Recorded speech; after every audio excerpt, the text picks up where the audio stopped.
चलो आज हम देखते हैं अंडमान निकोबार द्वीप समूह, जिसमें बहुत ज़्यादा कंफ्यूजन होता है। अब इसको अपन समझते हैं क्या है अंडमान निकोबार द्वीप समूह। ठीक है, पहले तो इसमें ये समझना है कि जैसे ये भारत है तो भारत के इस साइड अरब सागर है और इस साइड क्या है बंगाल की खाड़ी। तो अंडमान निकोबार जो द्वीप समूह है वो कहाँ पर स्थित है, बंगाल की खाड़ी में। और यहाँ पे म्यांमार में आपको म्यांमार में एक पर्वत मिलेगा जिसका नाम है अराकान योमा पर्वत। तो अराकान योमा पर्वत का ही विस्तार क्या है, अंडमान निकोबार द्वीप समूह जो जलमग्न हो गया है, उसकी चोटियां ऊपर दिखाई दे रही है। ठीक है, अब इसको ध्यान से समझना। अपने को क्या करना है, सबसे पहले 4 बड़े द्वीप बनाना है, 1 2 3 4। इस 4 बड़े द्वीपों को नाम देना है। इसका दिया अपन ने उत्तरी अंडमान, इसका दिया मध्य अंडमान, इसका नाम दिया अपन ने लिटिल अंडमान और इसका नाम दिया अपन ने दक्षिण अंडमान। इसके बाद 3 छोटे द्वीप बनाना है जिसपे अपन ने लिख दिया CLG, जिससे अपना सीक्वेंस गड़बड़ ना हो। तो C से है कार निकोबार, L से आएगा आपका लिटिल निकोबार और G से आएगा ग्रेट निकोबार। ठीक, तो ऊपर 4 द्वीप बनाए और नीचे 3 द्वीप बनाए। इसके बाद क्या करना है, जहां अंडमान खत्म हो रहा है और जहां से निकोबार चालू हो रहा है वहां पर एक चैनल बनाना है। उस चैनल को नाम देना है अपन ने 10 डिग्री चैनल। अब क्वेश्चन ये आएगा कि 10 डिग्री चैनल किन 2 द्वीप समूह के मध्य है। तो अंडमान और निकोबार द्वीप समूह के मध्य क्या है, 10 डिग्री चैनल। और डीप में पूछेगा तो किसके बीच में दिख रहा है अपने को 10 डिग्री चैनल, दक्षिण अंडमान और कार निकोबार के मध्य स्थित है। अब इस 10 डिग्री चैनल को अपने को बेस लाइन बनाना है और इसके ऊपर एक द्वीप छोड़कर एक चैनल बनाना है और इस 10 डिग्री के नीचे एक द्वीप छोड़कर एक चैनल बनाना है। तो ऊपर जो चैनल बनाया उसको नाम दे दिया हमने डंकन पास चैनल। ठीक है, तो डंकन पास चैनल किन 2 द्वीपों के मध्य है, तो लिटिल अंडमान और दक्षिण अंडमान के मध्य स्थित है। ठीक है, उसी प्रकार जो अपन ने चैनल बनाया, ये चैनल है सोमबरो चैनल। तो ये किसके मध्य है, कार निकोबार और लिटिल निकोबार के मध्य स्थित है। ठीक, इतने चैनल होने के बाद क्या करना है, एक द्वीप सबसे नीचे बनाना है जिसका नाम है सुमात्रा द्वीप, ये इंडोनेशिया के अंतर्गत आता है। और एक द्वीप सबसे ऊपर बनाना है जिसको नाम देना है कोको द्वीप। ठीक, और इनके बीच में एक चैनल बना देना है। जैसे कोको द्वीप और उत्तरी अंडमान के बीच में हमने एक चैनल बना दिया जिसको नाम दे दिया कोको चैनल। और सुमात्रा द्वीप और ग्रेट निकोबार के बीच में एक चैनल बना दिया जिसका नाम दे दिया हमने ग्रेट चैनल। तो पूछेगा कि ग्रेट चैनल किसके मध्य है, तो सुमात्रा द्वीप और ग्रेट निकोबार के मध्य स्थित है। वैसे ही अगर आपसे पूछता है कि कोको चैनल किसके मध्य है, तो कोको द्वीप जो थाईलैंड के अंतर्गत आता है, कोको द्वीप और उत्तरी अंडमान के मध्य कोको चैनल स्थित है।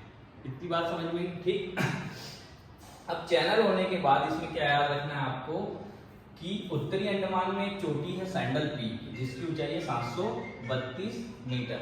ठीक है, तो उत्तरी अंडमान में जो पूरे अंडमान निकोबार द्वीप समूह की सबसे ऊंची चोटी है सैंडल पीक, इसको कल्याण शिखर के नाम से भी जाना जाता है। ठीक, और उत्तरी अंडमान और दक्षिणी अंडमान पूरे को मिला के इनकी दूसरी सबसे ऊंची जो चोटी है वो माउंट थुलियट चोटी है जिसकी ऊंचाई है 642 मीटर। बात समझ में? ठीक, अब इसके बाद याद रखना कि जो कोको चैनल है वो थाईलैंड के अंतर्गत आता है और इस पे चीन ने अपने इलेक्ट्रॉनिक निगरानी के लिए संयंत्र लगाया। ठीक है, अब इसमें 2 ज्वालामुखी याद रखना है, एक ज्वालामुखी बैरन ज्वालामुखी और एक नारमुन्नम ज्वालामुखी। ये सक्रिय है और ये सुसुप्त है। अब इसको याद रखना है, जो बैरन ज्वालामुखी है वो, ठीक है, इतनी बात क्लियर होगी। अब इसमें ये याद रखना है अपने को, नीचे आएंगे अगर अपन तो पूरे अंडमान निकोबार द्वीप समूह का सबसे दक्षिणतम द्वीप पूछेगा तो वो कौन सा होगा, ग्रेट निकोबार। और इसी में सबसे भारत का जो दक्षिणतम बिंदु है इंदिरा पॉइंट, वो किसी में आएगा, ग्रेट निकोबार में आएगा। और जो इंदिरा पॉइंट है वो भूमध्य सागर से 876 किलोमीटर दूर है। इसको भी याद रखना है अपने को। ठीक है, अब इसमें और थोड़ी सी बारीक बारीक चीज थोड़ी सी अपन देख ले जिसपे से क्वेश्चन पूछे गए हैं। जैसे हैवलॉक द्वीप, हैवलॉक द्वीप भी अंडमान निकोबार द्वीप समूह के अंतर्गत आता है। इस हैवलॉक द्वीप का अभी वर्तमान में नाम कर दिया है स्वराज द्वीप। इसी के नीचे आप देखोगे दक्षिण अंडमान के यहाँ पे है ना, नीचे देखोगे नील द्वीप और इसका वर्तमान में नाम रख दिया अभी शहीद द्वीप। ठीक, और नीचे आएंगे तो एक छोटा सा द्वीप यहाँ पर और मिलेगा, इसको बोलते हैं रॉस द्वीप। और रॉस द्वीप का भी वर्तमान में नाम कर दिया नेताजी सुभाष चंद्र बोस द्वीप के नाम से कर दिया है।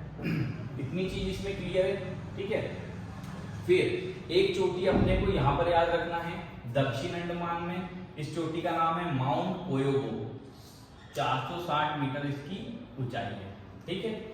इतना और इसमें याद रखना है, ठीक है। और पूरे अंडमान निकोबार द्वीप समूह का, पूरे अंडमान निकोबार द्वीप समूह का सबसे बड़ा द्वीप अगर पूछा तो वो कौन सा होगा, मध्य अंडमान, 536 वर्ग किलोमीटर में फैला हुआ है, ठीक है। पूरे अंडमान निकोबार द्वीप समूह का सबसे बड़ा द्वीप हो गया, ठीक है।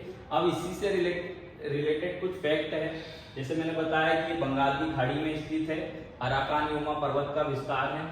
अंडमान निकोबार द्वीप समूह को एमरोल्ड या मरकत या बे द्वीप के नाम से भी जाना जाता है। अब जो निकोबार है, निकोबार जो है वो मलय भाषा का शब्द है जिसका शाब्दिक अर्थ है नग्न लोगों की भूमि। इसको याद रखना है आपको। अगला फैक्ट आपको ये याद रखना है कि अंडमान शब्द मलय भाषा के हांदुमन से लिया हुआ है, ठीक है। अगला फैक्ट यह है कि भारत में पहली बार जो तिरंगा है वो पोर्ट ब्लेयर में फहराया था किसने, नेताजी सुभाष चंद्र बोस ने 30 दिसंबर 1943 में। ये जापान के फ्लैग को निकाल के इंडिया का लगाया था, ठीक है। फिर आपको यहाँ अगला फैक्ट याद रखना है कि अंडमान निकोबार द्वीप में द्वीप प्लस टापुओं की संख्या 572 है, इसमें 38 पर लोग निवास करते हैं। अगला फैक्ट याद रखना है कि अंडमान में द्वीपों की संख्या, टापू को हटा दिया, केवल अंडमान में द्वीपों की संख्या पूछा तो 550 द्वीप है।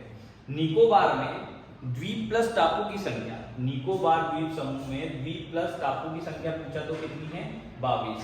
और अंडमान निकोबार द्वीपों की संख्या, इसमें टापू नहीं है, आपको क्वेश्चन आया कि अंडमान निकोबार में द्वीपों की संख्या कितनी है तो 222 द्वीप है, ठीक है। अंडमान द्वीप समूह का सबसे बड़ा द्वीप जो है अंडमान निकोबार द्वीप समूह का सबसे बड़ा द्वीप क्या है, मध्य अंडमान। निकोबार द्वीप समूह का सबसे बड़ा द्वीप पूछा तो ग्रेट निकोबार आएगा, 862 वर्ग किलोमीटर में ये फैला हुआ है। अगला फैक्ट पूछेगा निकोबार द्वीप समूह का सबसे छोटा द्वीप, निकोबार द्वीप समूह का सबसे छोटा द्वीप तो पिलोमिलो द्वीप आएगा, ठीक है। अगला फैक्ट इसमें याद रखना है आपको, इंदिरा पॉइंट को पिग्मिलियन पॉइंट, जो इंदिरा पॉइंट है जो भारत का दक्षिणतम बिंदु है इंदिरा पॉइंट, इसको पिग्मिलियन पॉइंट, पारस पॉइंट या लाहीचिंग पॉइंट के नाम से भी जाना जाता है। इंदिरा पॉइंट जो अपना यहाँ है ग्रेट निकोबार में, ये 6 डिग्री 4 उत्तरी अक्षांश पर स्थित है, ठीक।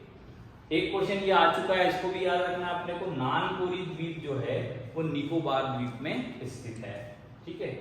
अगला फैक्ट ये याद रखना, शेर अली जो थे स्वतंत्रता सेनानी, इनको वाइपर द्वीप पर फांसी दी, अंडमान निकोबार द्वीप समूह का ये एक द्वीप है, वाइपर द्वीप पर फांसी दी थी लॉर्ड मेयो की हत्या के कारण। अगला फैक्ट याद रखना है कि अंडमान की एकमात्र नदी कुलपोंग नदी को उत्तर अंडमान के डिगलीपुर में बहती है। अंडमान की जो एकमात्र नदी है कुलपोंग नदी, ये डिगलीपुर में बहती है, अंडमान के डिगलीपुर में बहती है। अगला फैक्ट अपने को याद रखना है कि जो जारवा जनजाति है वो मध्य अंडमान और दक्षिण अंडमान में रहती है। जो जारवा जनजाति है वो मध्य अंडमान और दक्षिण अंडमान में रहती है, ठीक है। अगला फैक्ट याद रखना है कि पाडोक और गर्जन, अंडमान निकोबार द्वीप समूह की जो लकड़ियां हैं, बहुमूल्य लकड़ियां हैं, उनका नाम क्या है, पाडोक व गर्जन लकड़ियां, ठीक है। अब 4 निग्रोटो जनजाति है यहाँ पर और 2 कौन सी है, मंगोलॉइड जनजाति। निग्रोटो समझ गए, जो निग्रो लोग अफ्रीका में रहते हैं, ठीक है, ऊंचा कद होता है, बाल घुंघराले, काला कलर, वो निग्रोटो जनजाति होती है। और मंगोलॉइड जनजाति जिनका कद काठी छोटा, आंख चपटी होती है, माथा चपटा, आंख छोटी होती है, वो मंगोलॉइड जनजाति। तो 4 निग्रोटो जनजाति है, जारवा, सेंटिनली और ओंगे और महा अंडमानी, ये जो है 4 निग्रोटो जनजाति ये अंडमान में निवास करती है, और 2 जो मंगोलॉइड जनजाति है शोम्पेन और निकोबारी, ये निकोबार में निवास करती है, ठीक है। तो ये अंडमान निकोबार में अपने को इतनी चीजें पूरी याद रखना है। तो मैंने फैक्ट भी बता दिए, इसको याद कैसा रखना है वो भी बता दिया, ठीक है, क्लियर।